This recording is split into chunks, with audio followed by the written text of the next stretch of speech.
Just imagine आप किसी जंगल में गुम हो जाएं जहां पे आपके पास कोई भी इक्विपमेंट नहीं है, ना ही कोई एक्सपीरियंस है, ना ही फूड, ना ही शेल्टर, और इसी कंडीशन में आपको उस जंगल में 21 डेज स्पेंड करने हैं। ये स्टोरी है 21 ईयर्स ओल्ड योशी गिन्सबर्ग की, जिसे बचपन से ही एडवेंचर का काफ़ी ज़्यादा शौक था। और किसी नहीं होता यार, मुझे भी एडवेंचर का काफ़ी ज़्यादा शौक है।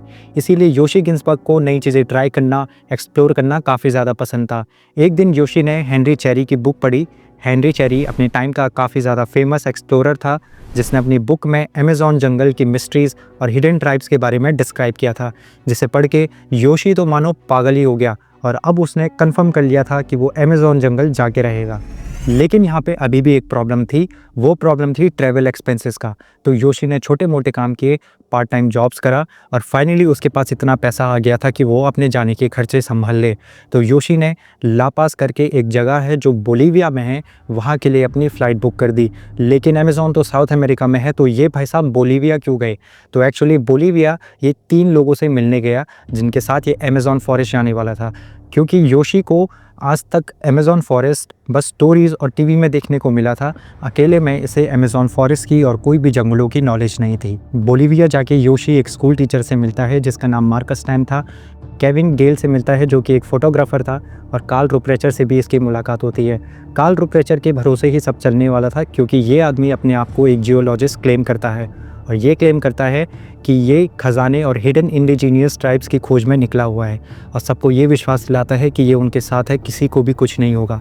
तो सारे लोग इसके बातों में आ जाते हैं और जंगल की ओर निकल पड़ते हैं। लेकिन सच बताऊं तो चारों में से किसी को भी जंगल की 1% नॉलेज नहीं थी। अब ये सारी सिटी को छोड़ के अमेज़न के एसेरियमस जंगल की ओर निकल पड़ते हैं। पहले जंगल जाके इन्हें काफ़ी अच्छा लगता है, बड़े पेड़, कलरफुल बर्ड्स और वाटरफॉल्स को देख के इन्हें काफ़ी मज़ा आता है। लेकिन कुछ टाइम बाद जंगल अपने ट्रू कलर्स दिखाने लगता है। मार्कस जो कि स्कूल टीचर था, उसके पैरों में छाले पड़ जाते हैं, क्योंकि ये लोग 10 घंटे डेली चल रहे थे। कार्ल रुप्रेचर जो अपने आप को जियोलॉजिस्ट क्लेम कर रहा था, वो भी कोई सोल्यूशन प्रोवाइड नहीं करता। और सबसे बड़ी प्रॉब्लम यहाँ पे तब आती है जब इनको फूड शॉर्टेज होने लगती है। अब आता है वीक 2, जहाँ पे इनकी कंडीशन और ज़्यादा ख़राब हो जाती है। मार्कस जो कि स्कूल टीचर था, उसका पैर और ज़्यादा सूज जाता है, जिससे वो बेयरली वॉक कर पाता है। टीम में ज़्यादा लड़ाई होने के कारण ये फाइनली एक डिसीजन में आते हैं कि इस ग्रुप को 2 टीम में डिवाइड करेंगे। टीम ए जिसमें कार्ल और मार्कस होगा, टीम बी जिसमें केविन और योशी होंगे। योशी और केविन ने ये प्लान किया कि वो एक रिवर राफ्ट बनाएंगे लॉग्स एंड रोप्स की मदद से, और रिवर के डाउनस्ट्रीम के साथ साथ वो आगे निकल जाएंगे और आसपास कोई सिविलाइजेशन से हेल्प मांगेंगे। लेकिन जो उन्होंने सोचा था बिल्कुल उसका अपोजिट हुआ। कुछ देर बाद तेज़ लहरों के कारण उनकी जो बनाई हुई रिवर राफ्ट थी वो 2 हिस्सों में बट के टूट गई। केविन ने तो जैसे तैसे मैनेज कर लिया साइड में कूद के, लेकिन योशी पानी के साथ बह गया। तेज़ रिवर के फ्लो के साथ योशी पत्थरों से ठुकते हुए आगे बढ़ रहा था। जब तक वो रिवर के साइड में पहुंचता, तब तक वो केविन से काफ़ी आगे निकल गया था। ना उसके पास उसका बैकपैक था, ना रिवर राफ्ट था। अब उसे ये जर्नी अकेले सर्वाइव करनी थी। योशी के पास ना फूड था, ना शेल्टर था, ना उसे पता था कहाँ जाना है। जैसे तैसे कीड़े मकोड़े, फ्रूट्स और रिवर का पानी पी के वो सर्वाइव कर रहा था। उसे जो चोट लगी थी उसे भी इन्फेक्शन हो गया था, जैसे कीड़े मकोड़े अंदर से खा रहे थे।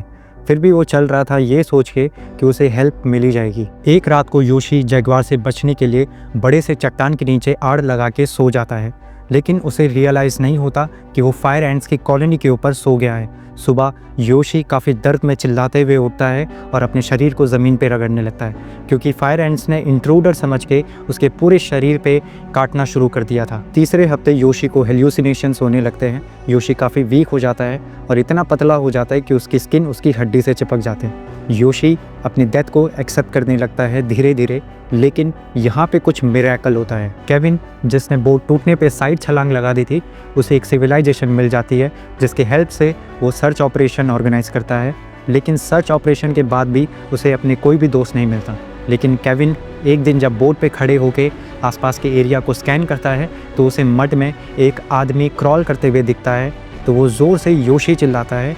योशी को ये आवाज़ सुनाई देती है, वो भी पूरी हिम्मत से हाथ उठाता है और यहाँ पे पूरी टीम आके योशी को बचा लेती है, और बचाने के बाद उसे हॉस्पिटलाइज कर लिया जाता है। कार्ल और मार्कस के लिए भी सर्च ऑपरेशंस निकाले जाते हैं, लेकिन कार्ल और मार्कस आज तक नहीं मिले। आज के टाइम पे योशी मोटिवेशनल स्पीकर है, एनवायरमेंटल एक्टिविस्ट है, और अमेज़न पे उसने एक रिजॉर्ट भी बनाया है to help local communities. Yoshi आज भी कहता है कि जंगल सर्वाइवल ने उसे तोड़ा नहीं बल्कि ट्रांसफॉर्म किया है। आपको ये शॉर्ट स्टोरी कैसी लगी कमेंट में ज़रूर बताना। वीडियो अच्छी लगी तो लाइक ज़रूर करना।